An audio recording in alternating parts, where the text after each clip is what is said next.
কেমন লাগছে বলো? খুব আরাম। This is Vega hand massager, features total 6 heads and a touch control panel. এই বড় হেডটা বডির যে কোনো পার্টে ইউজ করা যেতে পারে, বাট মেক শিওর যে পার্টে মাসেল আছে শুধু সেই পার্টে ইউজ করছো, বোন পার্টে এটা ইউজ করা যাবে না।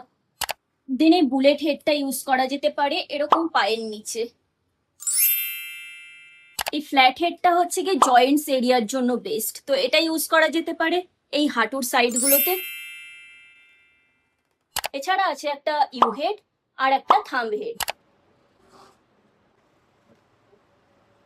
এটা একদম ইউজার ফ্রেন্ডলি, তো তুমি কাছ থেকে এসে একা একা ইউজ করে নিতে পারো কারোর হেল্প ছাড়াই। আর কেমন লাইট ওয়েট মা? খুব ভালো। তো অনেকটাই লাইট ওয়েট, তো তুমি যদি কোথাও ঘুরতে যাও তো ক্যারিও করতে পারো কোনো ইস্যু ছাড়াই। লাস্ট একটা রিভিউ দাও মা, কেমন লাগলো? খুব ভালো, খুব আরাম।